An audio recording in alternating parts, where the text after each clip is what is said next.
After 30, playing clean begins to cost a man more than he realizes. What once appeared honorable slowly becomes a quiet form of surrender, and the world, which rewards outcomes rather than intentions, begins to move past him without apology. He watches others rise, men no more intelligent than himself, men sometimes less disciplined, yet they advance with unsettling speed. The difference is rarely effort. The difference is that they have stopped playing a game designed to keep them harmless. In youth, a man is taught that fairness is the path to respect, that patience will be rewarded, that if he works hard and treats others well, doors will open. These ideas feel noble, even comforting, but they are designed for stability, not ascent. Stability benefits those already in power. Order protects the established. And so the young man obeys rules that older, more experienced players quietly rewrite among themselves.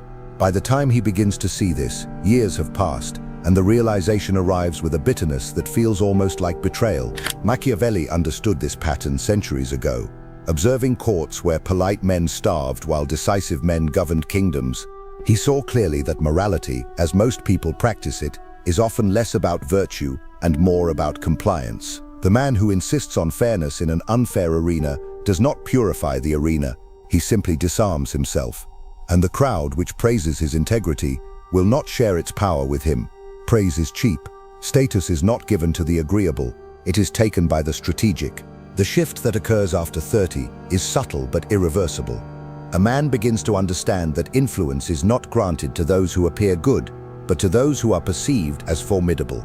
Formidable does not mean reckless, and it does not mean cruel for the sake of cruelty. It means calculated, it means controlled, it means understanding precisely when to speak, when to remain silent, when to concede, and when to press an advantage without hesitation. Strategic ruthlessness is not chaos, it is discipline sharpened into a weapon. Consider the difference between reckless aggression and strategic ruthlessness. The reckless man lashes out, driven by impulse, leaving damage that returns to destroy him. The strategic man moves with precision. He selects his battles carefully, strikes only when the outcome is nearly certain, and leaves as little trace as possible. One burns bridges in anger. The other builds bridges he intends to cross only once, extracting value before quietly moving on. To an observer, both may appear ruthless. In truth, only one survives. There is an art to appearing clean while making calculated moves. The powerful rarely announce their intentions. They cultivate reputations of reason, patience, and even generosity. Yet behind this image, they negotiate relentlessly, protect their interests without apology, and ensure that every alliance serves a purpose. Loyalty, in its pure emotional form, is fragile currency. Mutual benefit, however, endures. The alliance built on sentiment dissolves the moment feelings change. The alliance built on advantage remains stable, because both sides know precisely what they stand to lose. Fairness, as most men understand it, is a comforting illusion. The world is governed not by fairness, but by leverage. Leverage decides who speaks and who listens, who waits and who commands, who struggles and who accumulates. The man who refuses to see this remains trapped in a defensive posture, reacting rather than acting, hoping rather than shaping. And hope, in the arena of power, is a poor strategy. Imagine a general studying a battlefield at dawn. The mist is thick, the terrain uneven, the enemy unseen but present. The naive commander charges forward, trusting in courage alone, believing the purity of his cause will carry the day. The seasoned commander waits. He studies the wind, the ground, the rhythm of movement in the distance. He sends scouts, gathers fragments of information, and strikes only when the terrain itself becomes his ally. Both men are brave, only one is dangerous. Status is earned not through virtue signaling, but through visible competence and invisible calculation. Men rise when others believe they control outcomes, when their presence alters decisions in a room, when their silence carries weight greater than another man's speech. This kind of authority is never accidental. It is built through observation, through restraint, through understanding the fears and desires that move people beneath the surface of their words. Emotional attachment to always doing the right thing, as defined by others, quietly destroys advancement. Not because ethics are useless, but because ethics without strategy become chains. There is a difference between being ethical and being exploitable. The ethical man chooses his principles deliberately and defends them with strength. The exploitable man follows every rule without question, even when those rules serve only to weaken him. After 30, the game reveals itself to those willing to see. The rules that once felt absolute begin to look negotiable. The boundaries that once seemed permanent reveal small openings, gray zones where outcomes are shaped by those bold enough to act. Most men hesitate at this threshold, afraid of what they might become if they step beyond the comfortable illusion of innocence. Yet the truth is simple. Power does not belong to the most innocent. It belongs to the most aware. And so the man who rises learns to move differently. He listens more than he speaks. He studies more than he reacts. He understands that appearing calm while others panic is itself a form of dominance. He learns that reputation is a shield, timing is a blade, and patience is often the most ruthless weapon of all. Like a storm gathering beyond the horizon, his presence is felt long before it is seen, and when he finally moves, the outcome feels inevitable, as if events themselves had conspired in his favor. What most men fail to understand is that the world does not punish weakness immediately. It tolerates it, even rewards it for a time, and this delay is what makes the trap so effective. A man who plays clean after 30 may still receive compliments, still be seen as respectable, still believe he is progressing, yet beneath the surface the machinery of advancement moves around him, not with him. He becomes useful, dependable, predictable, and in the language of power, predictable means controllable. The first realization that separates those who rise from those who remain stagnant is simple but unsettling. Influence is rarely granted to the most deserving. It is granted to the most useful, to those who already possess influence. This is why alliances built on mutual benefit endure, while relationships built purely on loyalty dissolve under pressure. Loyalty asks for sacrifice, benefit rewards cooperation, and men, regardless of what they claim, move according to incentives more reliably than they move according to sentiment. Machiavelli observed that princes who relied on affection alone were often abandoned at the first sign of danger, while those who ensured their allies profited from their success found loyalty that appeared unbreakable. The lesson was never that affection is worthless, but that affection without advantage is fragile. When a man builds networks, partnerships, and alliances after 30, he must begin to ask not who likes him, but who needs him, and whose success becomes stronger when tied to his own. There is a quiet psychological shift that must occur at this stage of life, and it is the shift from defense to offense. In youth, a man is taught to avoid mistakes, to protect his reputation, to minimize risk. This mindset produces careful workers and obedient citizens, but it rarely produces leaders. The man who rises begins to think differently. He no longer asks how to avoid losing, he asks how to win decisively.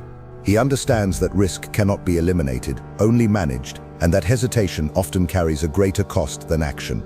Yet strategic ruthlessness requires control, because the line between calculated moves and visible corruption is thin. The powerful understand how to operate in gray areas without drawing attention, how to pursue advantage without appearing predatory, how to enforce boundaries without displaying hostility. Reputation becomes armor, perception becomes a weapon, and the most effective moves are often those that appear, to the outside observer, completely ordinary. Consider a negotiation conducted in a quiet room. Two men sit across from each other. One speaks constantly, explaining, justifying, persuading, revealing his intentions in an effort to appear honest. The other listens, asking only a few precise questions, revealing nothing of his own position. When the agreement is finally reached, the first man feels relieved, even satisfied. Only later does he realize that every concession moved in one direction, every detail subtly shaped by the silence of the man across from him. Silence, when used correctly, is not emptiness, it is pressure. Many men remain trapped because they confuse morality with passivity. They believe that to be ethical is to yield, to accommodate, to avoid conflict at all costs. But ethics and passivity are not the same. The ethical man defends his interests without cruelty. The passive man abandons his interests to avoid discomfort. One earns respect, the other invites exploitation, and the world, which respects strength even when it dislikes it, quickly learns which kind of man it is dealing with. After 30, time itself becomes a strategic factor. Opportunities that once seemed endless begin to narrow. Energy must be directed with precision. Distractions that once felt harmless reveal their cost. The man who rises becomes selective with his attention, ruthless with his schedule, and deliberate with his associations. He begins to see that every hour invested in trivial pursuits is an hour transferred to a rival who is planning, building, or positioning himself for advantage. There is also the matter of perception, which governs status more powerfully than reality. Men do not respond to what is true. They respond to what appears true. The one who understands this does not waste time insisting on recognition. He shapes perception quietly, allowing results to speak in ways words cannot. He allows others to underestimate him when it serves his purposes, and he allows his reputation to grow in controlled, deliberate increments, like a fire that spreads beneath the surface before it becomes visible. Imagine a wolf moving through a forest at night. It does not announce its presence. It does not rush without reason. It studies the movement of the herd, the direction of the wind, the moment when attention falters. When it finally moves, the outcome appears sudden, but the preparation was patient, methodical, invisible. Strategic men operate in much the same way. They observe longer than others think necessary. They prepare longer than others are willing to endure, and when they act, the result appears effortless, even inevitable. This is why fairness, as commonly understood, becomes a trap. The man who insists on playing by rules that others quietly bend places himself at a permanent disadvantage. He mistakes compliance for virtue, and in doing so, he becomes a tool in systems designed by men far less restrained. The one who rises does not abandon principles entirely, but he chooses them carefully, understanding which rules preserve order and which exist merely to keep him obedient, and so the transformation continues. The man who once sought approval begins to seek leverage. The man who once feared being disliked begins to understand that respect and affection rarely travel together. The man who once waited for permission begins to move without asking. Slowly, almost imperceptibly, he becomes someone others watch carefully, someone whose decisions carry weight, someone whose silence feels deliberate rather than uncertain. At a certain point, the man who studies power begins to notice something unsettling. The individuals who dominate rooms, control negotiations, and accumulate wealth rarely appear obsessed with morality in the way ordinary men are. They do not spend their energy proving they are good. They spend their energy ensuring they are effective. This difference, subtle at first, becomes enormous over time because effectiveness compounds while moral posturing merely exhausts. The transition from moral idealism to strategic pragmatism is not a sudden transformation but a gradual shedding of illusions. A man begins to see that the world is structured less like a courtroom and more like a marketplace. In a courtroom, truth and justice are supposed to prevail. In a marketplace, outcomes belong to those who understand leverage, timing, and negotiation. The man who treats every situation as a moral test finds himself constantly disappointed. The man who studies incentives begins to predict outcomes with unsettling accuracy. Machiavelli wrote that a ruler must learn how not to be good, and this statement has been misunderstood for centuries. It does not mean embracing cruelty or abandoning all principles. It means recognizing that rigid goodness, applied blindly, becomes weakness. The leader who refuses to deceive even when deception would prevent catastrophe condemns himself and those who depend on him. The commander who refuses to strike preemptively, even when danger is certain, sacrifices victory to preserve the comfort of his conscience. History remembers results, not intentions. Strategic ruthlessness, when understood properly, is not loud or theatrical. It is quiet, controlled, and often invisible. The strategically ruthless man rarely raises his voice. He rarely threatens. He simply shapes situations so that outcomes favor him, and he does so with such calm precision that others often do not realize what has happened until the result is irreversible. This is why recklessness is the enemy of power. Recklessness draws attention, strategy avoids it. There is a psychological barrier that prevents many men from adopting this mindset. They fear becoming something monstrous, something cold, something detached from humanity. Yet the truth is that calculated action does not erase humanity, it refines it. The surgeon who cuts to save a life is not cruel because he uses a blade. The general who maneuvers troops to end a war quickly is not heartless because he understands violence. Precision is not brutality. Precision is control. Observe the difference between the man who reacts emotionally and the man who responds strategically. The emotional man is predictable. His anger, his fear, his enthusiasm all appear exactly when expected. Others learn to anticipate his reactions and manipulate them. The strategic man, however, is difficult to read. His calm remains constant, whether he is winning or losing. His expressions reveal little. His intentions remain concealed until action is already underway. Unreadable men are dangerous because they cannot be easily controlled. Status, in every era, follows those who control perception. It is not enough to be capable. One must appear capable. It is not enough to be disciplined. One must appear composed under pressure. The strategically ruthless man understands that reputation is not built through declarations, but through carefully chosen moments of visibility. He speaks rarely, but when he speaks, others listen. He acts sparingly, but when he acts, others remember. There is also the matter of gray areas, those ambiguous spaces where rules become negotiable and outcomes depend on interpretation rather than enforcement. Most men avoid these spaces because they are uncomfortable. They prefer clear instructions, defined boundaries, and moral certainty. Yet the greatest opportunities often exist precisely where clarity disappears. The man who learns to navigate ambiguity without losing control gains access to possibilities invisible to those who require certainty before acting. Imagine a chessboard in the middle of a long match. The inexperienced player focuses on immediate threats, reacting move by move, defending pieces, hoping to survive. The master studies the entire board, planning several moves ahead, sometimes sacrificing a piece to secure a position that guarantees victory 10 moves later. To the observer, the sacrifice looks like a mistake. Only later does the pattern become clear. Strategic ruthlessness often resembles patience disguised as risk. Another truth reveals itself as a man studies the patterns of influence. The powerful do not always break rules openly. More often, they redefine them quietly. They change standards, shift expectations, and alter incentives until what was once unacceptable becomes normal. The naive protest the change. The strategic adapt to it, sometimes even shaping it. Power is not merely the ability to act. It is the ability to shape the conditions under which others must act. This is why emotional attachment to doing the right thing as defined by others becomes so dangerous. The man who requires universal approval before moving will never move decisively. There will always be critics, always be resistance, always be uncertainty.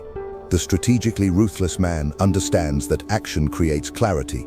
Waiting for clarity before acting is often the surest way to remain powerless. Over time, this way of thinking reshapes a man completely. He begins to observe rather than react, to calculate rather than assume, to prepare rather than hope. He understands that most victories are decided long before the final move, in quiet moments of planning and positioning that no one else notices. And as this awareness deepens, something changes in the way others perceive him. Conversations become more careful, challenges become less frequent, opportunities appear, sometimes without explanation, as if drawn by an invisible gravity. And once a man begins to see these patterns clearly, he also begins to notice something else, something even more uncomfortable. The greatest obstacles to his advancement are rarely external enemies. They are internal restraints, beliefs absorbed in youth that whisper caution at the very moment boldness is required. These restraints feel like conscience, like prudence, like wisdom, yet many of them are nothing more than inherited fears disguised as virtue. One of the most powerful of these restraints is the desire to be seen as good in the eyes of everyone. This desire is subtle, and it survives even in men who believe themselves independent. They hesitate before making a decisive move, not because the move is unwise, but because they imagine how it will be judged. They soften their words, dilute their intentions, and postpone their actions, all in pursuit of an approval that rarely brings any real advantage. Meanwhile, those who understand the game act without waiting, and the distance between them grows silently, year by year. Machiavelli observed that men judge more by the eye than by the hand, because everyone can see but few can truly perceive. This is why appearing just often matters more than being just, and why appearing decisive often matters more than endless deliberation. The strategically ruthless man understands that perception must be managed with care. He does not reveal every calculation. He does not announce every ambition. He allows others to see only what strengthens his position, and he keeps the rest in shadow. There is also the matter of timing, which separates amateurs from masters. Many men believe success is a matter of effort alone. that persistence will inevitably produce results. Effort is necessary, but timing multiplies or destroys the value of effort. The merchant who invests before a market rises appears brilliant. The one who invests after the rise appears foolish, even if both possessed equal intelligence. Strategic men study cycles, moods, and patterns, waiting for moments when a small move produces a disproportionate effect. Consider a river cutting through stone. It does not attack the mountain directly. It follows the path of least resistance, wearing away obstacles slowly, patiently, until what once seemed immovable collapses under its persistence. Strategic ruthlessness often works in this way. It does not always rely on sudden force. It relies on positioning, patience, and the quiet accumulation of advantage until resistance becomes impossible. Another illusion that traps many men is the belief that reputation is built through constant visibility. They feel compelled to speak, to post, to explain, to justify, believing that presence equals influence. Yet the opposite is often true. Scarcity creates value. The voice that is rarely heard carries more weight than the voice that fills every silence. The man who appears only when necessary becomes associated with importance, while the man who is always present becomes part of the background noise. There is a psychological power in restraint that few understand. When a man refuses to react immediately, others begin to reveal themselves. They speak more than they intended. They expose weaknesses. They betray impatience. Silence is not merely the absence of speech. It is a mirror in which others see themselves more clearly than they expected. And in that reflection, information emerges that no interrogation could produce. Strategic ruthlessness also requires emotional discipline, because anger, pride, and resentment are among the easiest tools for others to manipulate. The man who cannot control his emotions advertises his vulnerabilities openly. A single insult can provoke him. A single challenge can distract him. His opponents need only push the right button. But the man who remains composed becomes unpredictable. He absorbs pressure without revealing where it lands, and this uncertainty forces others into hesitation. There is a moment, in every negotiation, every rivalry, every contest, when the balance shifts. It is rarely dramatic. It happens quietly, when one side realizes the other cannot be easily influenced, cannot be provoked, cannot be rushed. Respect begins to replace dismissal. Caution replaces aggression. And from that moment forward, the dynamics change, often permanently. This is the power shift that defines those who rise. They no longer move according to the expectations of others. They shape expectations instead. They no longer defend every position. They choose which positions matter and abandon the rest without regret.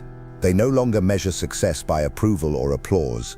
They measure it by outcomes, by leverage, by the quiet expansion of their influence. And so the transformation deepens.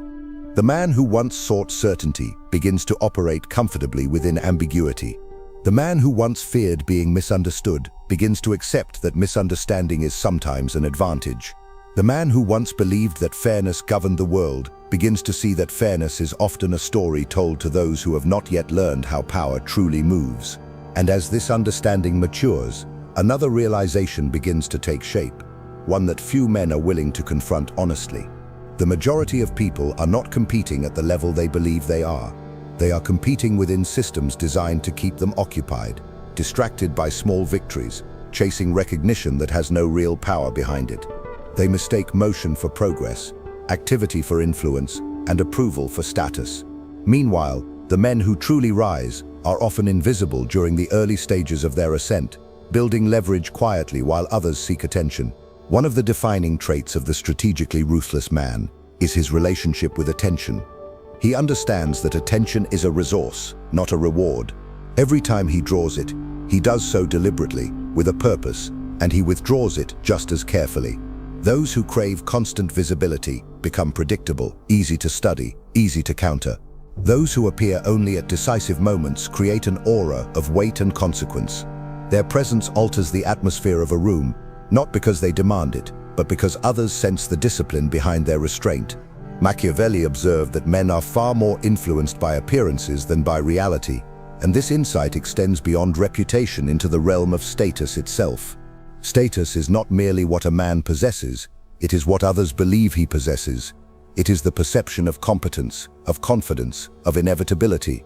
The strategically ruthless man cultivates this perception carefully. He does not boast, because boasting signals insecurity. He allows results to speak, and when results are not yet visible, he allows silence to create mystery.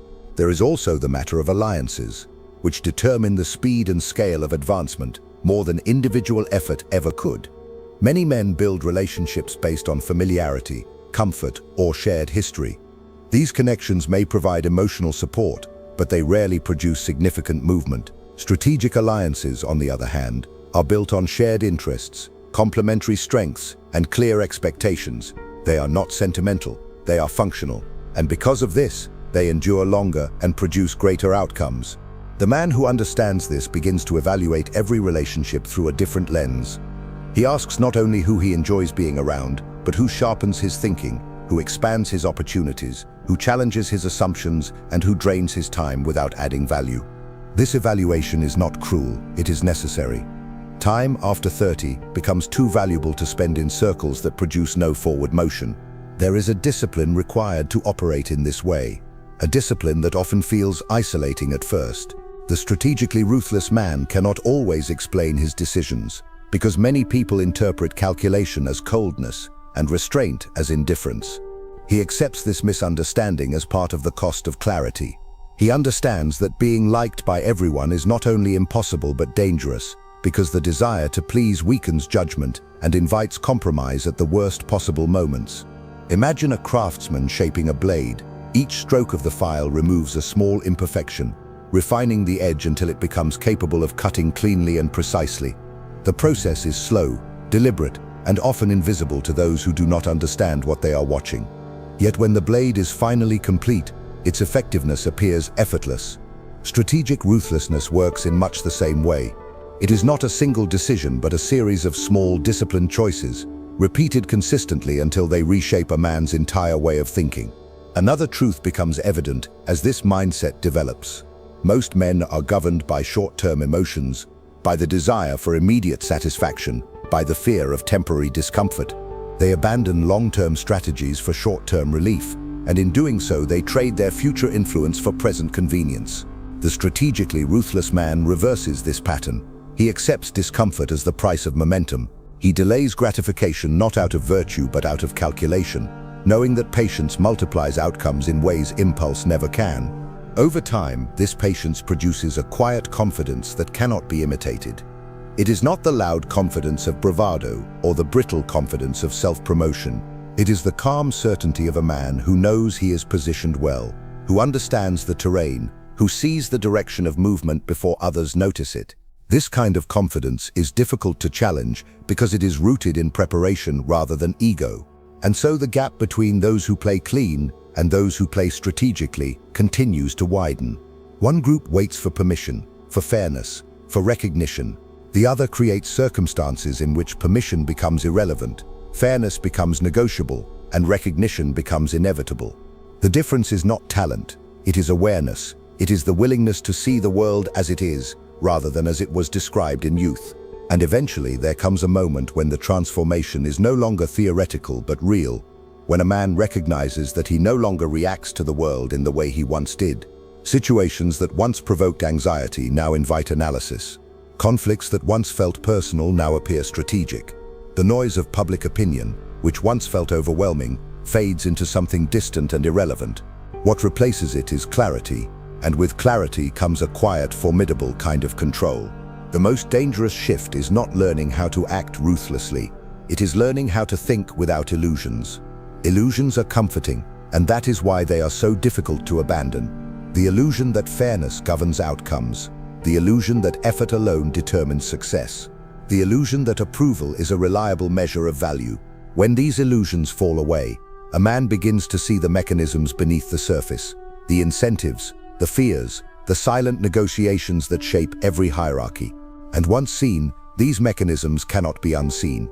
Machiavelli understood that power is rarely seized in dramatic moments. More often, it accumulates quietly, like water filling a reservoir behind a dam. Each decision, each alliance, each calculated silence adds a small measure of influence, until one day the difference becomes undeniable. To the outside observer, the rise appears sudden. To the man who built it, It feels inevitable, the result of countless small moves made with patience and precision. There is also the realization that status is not a destination but a position that must be maintained. Many men rise quickly only to fall just as quickly because they mistake achievement for permanence. The strategically ruthless man never makes this mistake. He understands that influence is fluid, that every position invites rivals, that every success creates expectations. He does not relax into comfort. He reinforces his position constantly, strengthening alliances, refining his skills, and watching carefully for changes in the environment. Consider the image of a fortress standing on a hill. Its walls are thick, its gates reinforced, its defenders disciplined. Yet the wise commander does not assume the fortress will defend itself forever. He inspects the walls, studies the surrounding terrain, watches the horizon for movement. He prepares not because an attack is certain, but because neglect invites one.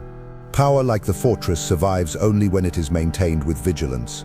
Another truth becomes clear as this way of thinking settles into habit.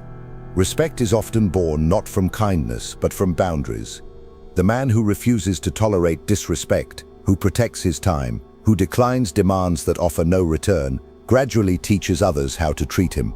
Those who give endlessly, hoping to be appreciated, often discover that generosity without limits invites contempt rather than gratitude. Value must be protected to be recognized. There is also the matter of fear, which many misunderstand completely. Fear is not always an enemy. In controlled amounts, it sharpens perception and encourages preparation. The strategically ruthless man does not eliminate fear, he studies it. He asks what it reveals, what risk it points toward, what weakness it exposes. And by confronting fear deliberately, rather than avoiding it, he transforms it into awareness, and awareness into advantage. As the years pass, this mindset reshapes not only a man's actions but his presence. Others begin to sense a difference that is difficult to describe. He speaks less, but his words carry weight. He moves calmly, but his decisions produce movement around him. He appears unhurried, yet his progress is steady and unmistakable. There is an economy in everything he does, a precision that suggests intention rather than impulse. And so the lesson becomes clear. After 30, playing clean in the naive sense, playing only to appear virtuous, only to be liked, only to avoid discomfort, becomes a slow surrender of influence. The world does not reward harmlessness at the highest levels. It rewards those who understand how power moves, who know when to step forward and when to step back, who can operate within gray areas without losing control of themselves. In the end, the strategically ruthless man is not defined by cruelty, but by clarity. He sees the game as it is, not as he wishes it to be. He accepts that status is earned through positioning, that wealth is built through calculated action, and that influence belongs to those who are willing to act while others hesitate. And like a storm that gathers beyond the horizon, silent and almost invisible until the sky begins to darken, his ascent appears sudden only to those who were not paying attention. If you have made it this far, it is because a part of you already knows this truth. The world does not reward fairness, it rewards awareness. After a certain point in life, the rules become clear. Those who keep playing by appearances stay stuck, while those who understand leverage, timing, and human nature begin to rise quietly and decisively. Now tell me in the comments if you are ready to stop playing the game blindly and start playing it consciously. If this message touched you and made sense, write in the comments, "I see the game." Let us see how many here are truly ready to rise in status instead of remaining trapped in illusion. And do not forget, keep watching the next video. It is important, much more than you imagine. See you there.